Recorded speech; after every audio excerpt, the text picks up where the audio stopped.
Welcome. SLST সংক্রান্ত বেশ কিছু প্রশ্ন আপনাদের আজকে আমি জবাব দেওয়ার চেষ্টা করব, তার উত্তর দেওয়ার। আপনারা বহু কমেন্ট বা মেসেজ করেন, সবসময় আমার পার্সোনালি উত্তর দেওয়া সম্ভব হয়ে ওঠে না, আমি তার জন্য ক্ষমা প্রার্থী। আমি যে প্রশ্নগুলো একাধিকজন করেছেন, একই প্রশ্ন দেখা গেল অনেকেরই অনেকভাবে জানবার ইচ্ছা থাকে, সেই প্রশ্নগুলোর উত্তর দেওয়ার আমি চেষ্টা করব। দেখুন, আরেকটা কথা বলছি, কোনো কোনো প্রশ্ন হয়তো আপনার মনে হতো এইটা আবার প্রশ্ন, আসলে যেটা হয়তো আমি জানি আপনি জানেন না, বা আপনারা জানেন আমি জানি না, সেটা হতে পারে। দেখুন, আমি তার মধ্যে কমন কয়েকটা প্রশ্ন, যেমন একটা প্রশ্ন আছে, স্যার 2016 যারা শিক্ষক শিক্ষিকা ছিলেন এই কিউরেটিভ যদি মান্যতা পেয়ে যায়, তাহলে তারা যদি ফিরে আসে, তাহলে ভ্যাকান্সি এই যে 25-এর যে এসএলএসটি তার টোটাল ভ্যাকান্সির ওপর কী প্রভাব পড়বে, কতটা কমবে? তিনজনা এই প্রশ্নটা করেছেন, আমি পাশে লিখে রেখেছি প্রশ্নটা কজনা করেছেন। বিভিন্নভাবে তিনজনা করেছেন। হ্যাঁ, এটার উত্তরটা দেওয়া দরকার, আমিও মনে করছিলাম এটা নিয়ে বলবার দরকার। ওয়েটিংদের কাউন্সিলিং কবে নাগাদ হতে পারে বা কী আছে? ভোটার লিস্টে এসআইআর এর পরে নাম ডিলিট হয়ে গেছে, এটা আগেও একাধিকজন প্রশ্ন করেছেন, উত্তর দিয়েছিলাম, তাও কয়েকজন করেছেন। পিভিআরে বা ডিআইবি ভেরিফিকেশনে কি সমস্যা হবে? আরেক দুজন প্রশ্ন করেছেন, কাউন্সিলিং হয়ে গেছে, অ্যাপয়েন্টমেন্টের অপেক্ষায় আছে অ্যাপয়েন্টমেন্ট লেটারের, এখন কোন ওয়েবসাইটটা নিয়মিত ফলো রাখার কথা উচিত হবে, এবং নবম দশমের অন্য সাবজেক্টে ভেরিফিকেশন বা ইন্টারভিউগুলো কবে শুরু হবে, বিশেষ করে ভেরিফিকেশন, আর অ্যাপয়েন্টমেন্ট কবে দেবে? এই ধরনের প্রশ্নগুলোর উত্তর আমি একে একে দেওয়ার চেষ্টা করব। প্রথমেই বলি, যেটা 2016 কিউরেটিভ পিটিশন দাখিল হয়েছে, যদি সেটা মান্যতা পেয়ে যায়, তার প্লাস মাইনাস দুটো দিক নিয়ে আমি পরপর দুদিন বিশ্লেষণ করেছি, সেটা আর আজকে যাব না। যদি সেটা মান্যতা পেয়ে যায়, সেক্ষেত্রে যদি 16-র যারা শিক্ষক শিক্ষিকা তারা ফিরে আসেন, তবে টোটাল ভ্যাকান্সির উপর কী প্রভাব পড়বে? প্রথমেই বলি প্রভাব পড়বে। কী প্রভাব পড়বে? 16-র যারা যোগ্য শিক্ষক শিক্ষিকারা, যদি সুপ্রিম কোর্ট এমন রায় দিল যে তাদের আগের চাকরিতে রাখতে হবে, দেখুন কি হবে না হবে সেটা অনেকটা সেই গাছে কাঁঠাল গোপে তেল দেওয়ার মতন অবস্থা। কিন্তু যেহেতু প্রবাবিলিটির প্রশ্ন, তবুও যদি এমন হয়, হবে না সেটাও তো বলতে পারি না, হবে সেটাও যেমন বলা যাচ্ছে না, হয়ে গেলে তাহলে যে কজন সেখানে শিক্ষক শিক্ষিকারা ফিরে যাচ্ছেন, সেই ভ্যাকান্সিগুলো বাদ চলে যাবে। এই টোটাল ভ্যাকান্সির থেকে টোটাল ভ্যাকান্সিটা কমে যাবে।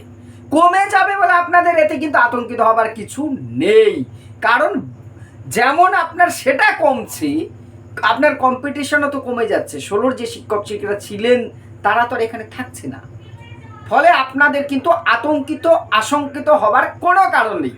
যারা এমপ্যানেল হয়েছেন, যারা ওয়েটিংয়ে আছেন, যা সুবিধা এখন পেতেন সেখানে তেমনই থাকবে। সামান্য 19-20 পরিবর্তন হতে পারে, সেটুকু এমন গুরুত্বপূর্ণ বা এমন কিছু আহামরি পরিবর্তন নয় যে যার জন্য সমস্ত বিষয়টা আপনার কাছে একেবারে দিন কি রাত বা রাত কি দিন হয়ে যাবে, ফলে আতঙ্কিত হবার কিছু নেই। খুব একটা হেরফের হবে না, কারণ 2016 আমি দেখুন অনেক দিন আগে বলেছিলাম, অনেকে আমাকে বিরূপ মন্তব্য করেছিলেন, করতে পারেন, আপনাদের স্বাধীনতা আছে, আমি তা নিয়ে একবারও মন খারাপ করিনি। যে আমি তখন থেকে বলেছিলাম যে 2016-র ভ্যাকান্সিগুলো নিয়েই 25-এর নিয়োগ হবে। অনেকে মন্তব্য করেছিলেন, একটা সময় মনে হয়েছিল কমেন্ট বক্সটা অফ করে দিই, সেটাও করিনি। সেই সময়ের কথা বলছি না, আপনি জানেন না কিছু হতে। প্রথমেই আমি সব ভিডিওতেই প্রায় বলি, আমার সীমিত জ্ঞানের মধ্যেই বলি যা তথ্য পাই, কিন্তু সেদিন আমি বলেছিলাম যে 16-র ভ্যাকান্সিগুলো নিয়েই নিয়োগটা হবে, ফলে সেই ভ্যাকান্সিটাই আপনাদের কমবে, শুধুমাত্র আপডেট ভ্যাকান্সিগুলো কিন্তু থেকে যাবে। ঠিক আছে, এইবার পরিবর্তিত পরিস্থিতিতে কি হবে সেটা সময় বলবে। এটা কিন্তু আপনার প্রশ্নটা সম্ভাবনার প্রশ্ন, আমার উত্তরটাও এই জন্য কিন্তু হাইপোথেটিক্যাল, টোটাল বিষয়টাই রয়ে গেল। বর্তমান পরিস্থিতি মানে বাস্তব পরিস্থিতি কী হবে সেটা সময় বলবে। ভোটার লিস্টে নাম এসআইআর এর পরে নাম চলে গেছে, ফ্যামিলির অন্যের থাকলেও আমার নামটা নেই, এই বিষয়টা অনেকের হয়েছে। আমার একজন ক্যান্ডিডেট ছিলেন এডুকেশনের, বোন, আমার নামটা উল্লেখ করছি না এখানে, আমাদের রানাঘাটেরই বাড়ি, ও এই রকম আমার প্রথম ব্যাচেও ছিল এবং ইন্টারভিউও ছিল, সফল হয়েছে, কাউন্সেলিং এর অপেক্ষায় আছে, ওরও সেম হয়েছে। সেদিন কথা হলো, সেও বলেছে, এবং আরও 2-3 জনের কাছে আমি ঘটনাটা শুনেছি। কোনো সমস্যা নেই, কিচ্ছু হবে না, কিচ্ছু হবে না। আপনার বাদ বাকি সব আছে তো, বার্থ সার্টিফিকেট একান্তই যদি নাও থাকে চাপ নেবেন না, আপনার অন্য সব আপনি সেখানে থাকেন, সব ডকুমেন্টস আছে, কিচ্ছু হবে না। হ্যাঁ, ডিআইবি আপনাকে সামান্য একটু ভোগাতে পারে, দেখুন একজন কমেন্ট করেছিলেন, আমাকে মজার চলেই যে এই নিয়ে এক পিভিআর নিয়ে একদিন একটা বলেছিলাম, সেখানে কমেন্টটা ব্যঙ্গাত্মক ছলে হলেও কথাগুলো হয়তো যে যাই বলুন, পিভিআর আপনার সব ঠিক থাকলেও এই, ঠিক না থাকলে ওই, মানে একটা নির্দিষ্ট ওখানে অ্যামাউন্টের কথা বলে দিয়েছিলেন। যাক, সেটাকে আমি সমর্থন করি না, একজন শিক্ষক হিসেবে সেটা বলা উচিতও নয়, কিন্তু অনেক সময় বাস্তব পরিস্থিতিতে কিছু করার থাকে না, চাকুরি তো এটা, আমাদের কিছু করার নেই। আমি কিন্তু বলছি না আপনি অবৈধ পথে চাকরি পান, সেটাকে আমি যে কতটা ঘৃণা করি সেটা আমার ভিডিওতে আমি 1000 দিন অন্তত বলেছি। কিন্তু এক্ষেত্রে যদি কিছু সমস্যা হয়, আপনারা জানেন অনেক সময় চ্যানেলের বাইরে যেও একটু কথা বলে নিতে হয়।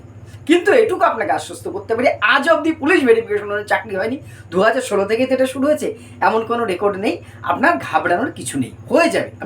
আপনাকে একদম আশ্বস্ত করছি, আপনার কোনো সমস্যা নেই। আপনার বলছি না, আপনাদের অনেকেরই হয়তো হতে পারে এই সমস্যাটা, এটা নিয়ে ঘাবড়াবেন না, নর্মালি হয়ে যাবে, নর্মালি হয়ে যাবে, চাপ নেবেন না। ওই একটু জল বৃষ্টির ব্যাপার থাকে, কিন্তু সমস্যার কিছু নেই। কাউন্সেলিংয়ের পর কোন ওয়েবসাইটে নজর রাখবো? দেখুন, কাউন্সেলিং পর্যন্ত এসএসসির কাজ, রেকমেন্ডেশন দিয়ে এসএসসি আপনাকে ছেড়ে দিয়েছে কার হাতে? কাউন্সিলের হাতে। এবার আপনাকে ফলো রাখতে হবে কাউন্সিলকে। তবে তার মানে এই নয় এসএসসির ওয়েবসাইট গুটিয়ে ফেলে দিলাম, সেটা নয়। তবে আপনাকে পরের যা করবে, পিভিআর কবে হবে, কবে হবে, সবই জানাবে কিন্তু কাউন্সিল, পর্ষদ। ফলে পর্ষদটাকে বেশি করে ফলো রাখুন। অবশ্যই এসএসসির আপডেটগুলো আপনি দেখবেন, কিন্তু আপনাকে কাউন্সিলকেই বেশি ফলো করতে হবে এরপর থেকে। অ্যাপয়েন্টমেন্ট কবে হবে? 11-12 পিভিআর মেডিকেল ভেরিফিকেশন না হলে অ্যাপয়েন্টমেন্ট এবার দেবে না। আগের বার যেটা 16-তে করেছিল, আমি বারবার একটা কথা বলেছি, এইটা নিয়েও বিরূপ মন্তব্য কয়েকজনের কাছ থেকে পেয়েছি, স্বাগত জানিয়েছি। 31 আগস্টের ধারে কাছে কিন্তু আপনাকে নিয়ে যাবে এসএসসি, যদি সব ঠিকঠাক মতন চলে, তবু আপনাকে আগস্ট মাস, জুলাই আগস্ট অব্দি নিয়ে যাবে আমার মনে হচ্ছে। এটা কোনো তথ্য আপনাকে আমি রেফারেন্স হিসেবে দিতে পারবো না, কারণ পিভিআর মেডিকেল এগুলো করে, কারণ 31 আগস্টের আগে নিয়োগ, মানে আগস্টের আগে নিয়োগ করতে একটা বিশৃঙ্খলা তৈরি হওয়ার জায়গা ছিল। আর ভোটের আগে তো গভর্নমেন্ট সেটা করতে চাইনি, সেটা আপনারা বুঝতেই পেরেছেন। আমি এটাও অনেক আগে থেকে বলেছিলাম, ভোটের আগে বিশৃঙ্খলায় যেতে চাইনি, কারণ বহু ইন সার্ভিসরা কিন্তু চাকরি পাননি যোগ্যরা। এটা খুব ভয়ঙ্কর ব্যাপার, খুব মারাত্মক খারাপ ব্যাপার হয়েছে। তাহলে আপনাকে রেকমেন্ড করে সেই স্কুলে অ্যাপয়েন্টমেন্ট দিলে হয়তো সেই স্কুলের শিক্ষক বা শিক্ষিকাটি এই প্যানেলে আসেননি, তাকে তো চাকরি ছেড়ে দিতে হবে।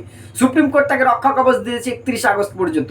কনফ্লিক্ট তৈরি হচ্ছে, সেই কনফ্লিক্ট থেকে আমি কি করছি, নিজেকে জাস্ট সরিয়ে রেখেছি, সমাধান করলাম না। কিন্তু আমি এটাই হয়েছে, স্কুল সার্ভিস কমিশন বা কাউন্সিল যেই বলুক না কেন, শিক্ষা দপ্তর সেটাই করতে চেয়েছে, ক্লাসটা যাতে না হয়, ধরি মাছ না ছুঁই পানি, এই অবস্থা করা। তো অ্যাপয়েন্টমেন্টের জন্য আপনাকে আরও একটু অপেক্ষা করা ছাড়া এই মুহূর্তে কোনো কিছু করার নেই। তবে অ্যাপয়েন্টমেন্ট আপনি পাবেন, নিয়োগ হবে, চাপ নেবেন না। ফিজিক্যাল সায়েন্স, এডুকেশন, এরকম সাবজেক্ট উল্লেখ করে করে অনেকে বলেছেন আমাদের কাউন্সেলিং কবে হবে, এডুকেশনের কাউন্সেলিং কবে হবে।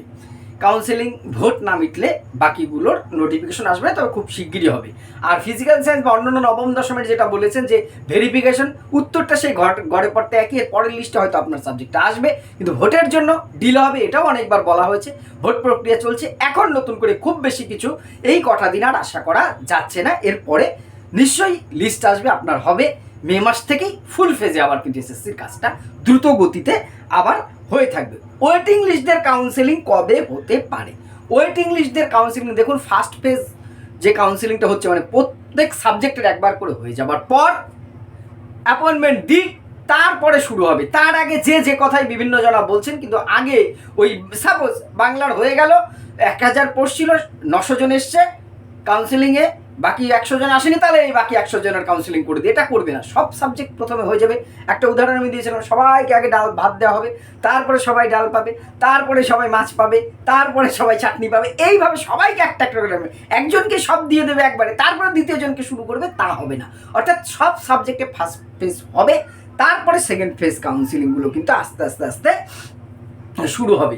অর্থাৎ একটু ধৈর্য ধরতে হবে। আর ওয়েটিংয়ে যারা আছেন তাদের জন্য বললাম, এই সব সাবজেক্টগুলো হয়ে যাক, তাদের অ্যাপয়েন্টমেন্টগুলো হলে আপনাদের ওয়েটিং থেকে অবশ্যই ডাক পাবেন। বিভিন্ন সাবজেক্টে ভ্যাকান্সি অনুযায়ী আপনারা ডাক পাবেন, ধৈর্য রাখুন। আর নবম দশম যারা আছেন তাদের বারবার বলছি, সরকার পরিবর্তন হলো কি প্রত্যাবর্তন হলো, যাই হোক না কেন, রাজনীতি আপনারা আমার যার যার ব্যক্তিগত ব্যাপার, সেটার মধ্যে যাচ্ছি না, কিন্তু আপনারা কিন্তু প্রস্তুতি ছাড়বেন না। যে কোনো দিন কোন দিন হঠাৎ করে নোটিশ দিয়ে বলবো আপনার কী বলে ওটাকে, ইন্টারভিউ শুরু হচ্ছে, ডেমনস্ট্রেশন শুরু হচ্ছে। জানি ধৈর্য রাখাটা খুব কষ্টকর, তবু কিন্তু ধৈর্যচ্যুত হবেন না। আপনাদের মতামত, বিশেষ করে আমার ভুল ত্রুটি, অবশ্যই কমেন্ট বক্সে জানাবেন। ধন্যবাদ।